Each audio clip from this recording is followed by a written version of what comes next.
the nature of your emergency?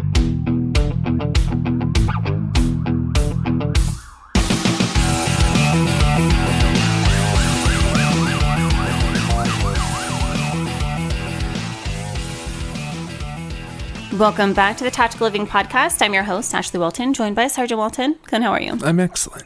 I'm thinking about the totality of your career and all of the different details and promotions that you've had. And I'm also thinking about conversations with other officers, even partners that you have had. And some people, they strive so hard to be able to get to a certain place when they do promote, because they think that a lot of the times it's going to mean that a lot of that angst or a lot of that difficulty is going to just magically disappear. I'm laughing because I wish that happened. I don't have any angst or difficulty that I regularly deal with, because in my mindset, it's not worth holding on to that. But seeing that angst and seeing that, especially with other people, as they think, well, when I get to that spot, I'm going to change that dynamic. I'm going to do this, or I'm going to do that. And it's great. And it's great to have that, to be able to work towards and to change whatever it may be. But in all reality, as you progress, especially through the ranks, you start seeing it transform into different things. Meaning of, like, you look at it from, instead of an officer's perspective, you're looking at it from a detective's perspective, and then you're looking at it from a sergeant's perspective, and then you start seeing everything kind of align and change in such a way to where you're like, well, but nothing's ultimately changing. And that's where you have to set up plans into where you can progress, still not letting that hold you back, but to progress further to impact those changes one by one.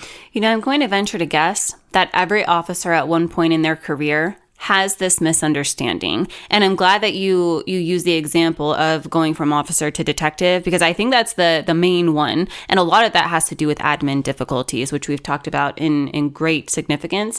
But a lot of the times you don't have anybody talking about what happens after you've been promoted. And it doesn't automatically fix the burnout. The rank goes up, the responsibility expands, and then the expectations multiply. And you might get rid of problem A, but then going over here means that you might be facing problems C and B, maybe. Yeah, because you're still going to be confronted with those problems, that it's just in a different way.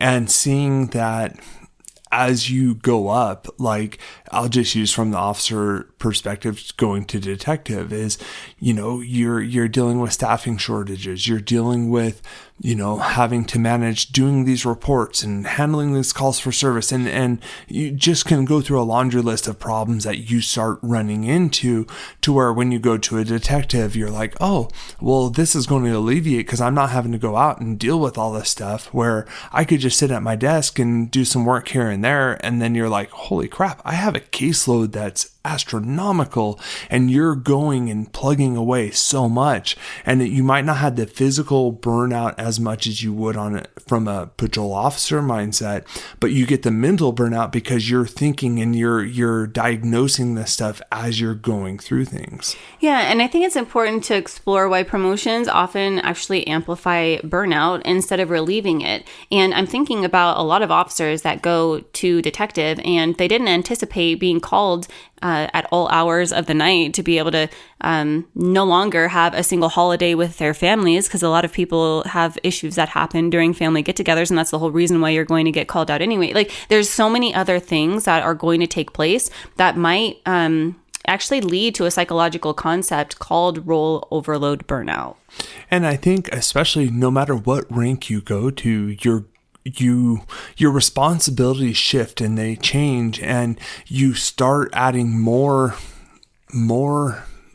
work onto your plate to be able to manage, and it just changes that dynamic with what you're doing on a day-to-day. And I don't care what rank it is, going from officer all the way up to chief, is you're seeing it shift as you're progressing through those ranks to where your responsibilities change so much and the workload never gets less, it actually increases. It's important for us to understand this concept because there are ways to be able to rectify these. And this type of burnout actually happens when you have increased authority that comes with a disproportionate cognitive, emotional, or moral demand. And a lot of the times that doesn't match recovery, support, or even autonomy. And so it's important to know that these types of things are probably going to exist as you advance in your career. And when it comes to first responder promotions in particular, it could be managing people and politics, which a lot of the times as an officer, you just don't have to do. I remember you learned that early on, that if you wanted to advance, you were going to need to get more into the political game, which you absolutely have. Yeah, and it's having that understanding, and that's where you see so many officers not wanting to take on that responsibility or take on that challenge to learn that dynamic, because it's so important. Because one, you have to learn how to meet people at their level, whether it's a highly successful person or it's the lowest level you can think of. You have to always be able to meet those people at that level and be able to shift your perception based off of who your audience is. Yeah, and you get to this place where you have to carry responsibility without any kind of real control, especially as you have people underneath you, and you absorb everybody else's stress. And in addition to that, you're accountable 24/7. Something else that I never hear people talk about is you lose a lot of that peer connection and you gain a lot of isolation as you start to promote. I say this to people all the time, especially with promoting to sergeant, is, sergeant is probably one of the loneliest. I shouldn't say one of the loneliest.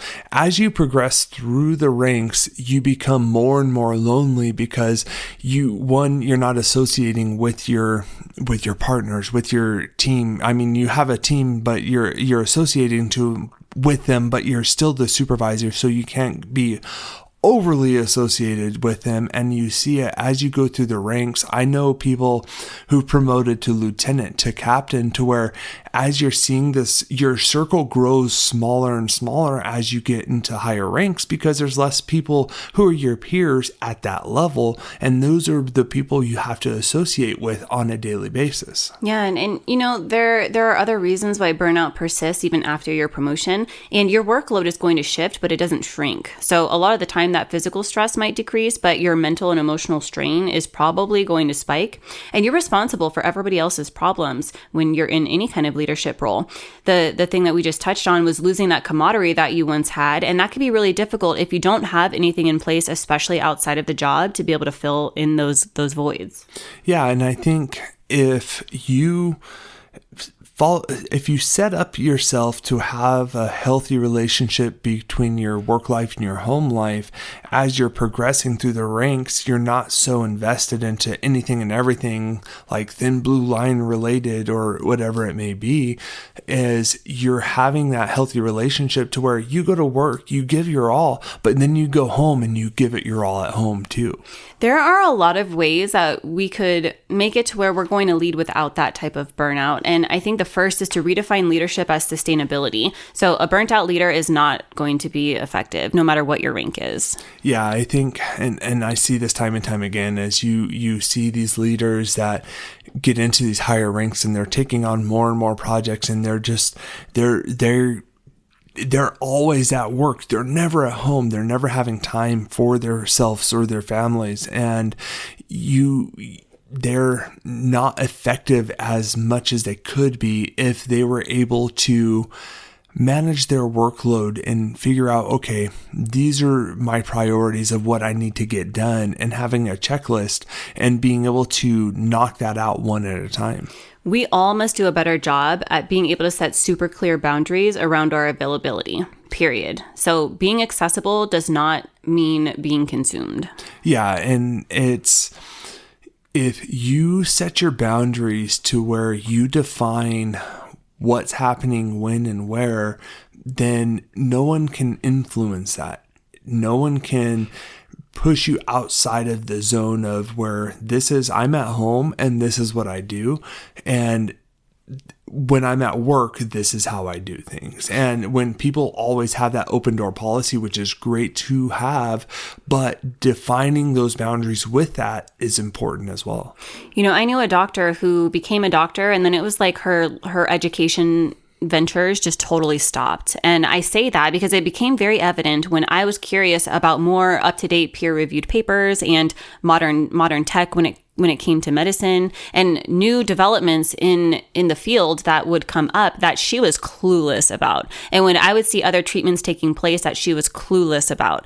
And I'm sharing that because I have seen so many people in law enforcement, in every profession actually, where they will rise in the ranks and they think that they're too good to continue to learn. And it is so important for you to develop a leadership support system. It could be mentors, it could be peer leaders, it could be coaching, it could be conferences, things that you self-initiate that allow you to continue to learn and to grow, because it's going to make you a better leader to be on top of all of those modern advancements in your particular career. Yeah, and I think that with seeing the different administrative aspects of everything that goes on is the answer that I hate when I ask this question. I say, well, why do we do it this way? The answer I always get is, well, that's how we've always done it. Well, why? But why? And these people cannot give you a solid answer because they don't know. They haven't expanded themselves to learn on a different level. And that's why it's important to continue that learning, continue learning those trends, being able to look at different avenues and different approaches on how we can handle things. I hope you've gotten some value out of today's episode. If you have, do us a favor, drop a review, subscribe down below. And as always, know that I'm sending you a long, tight hug from my home to yours.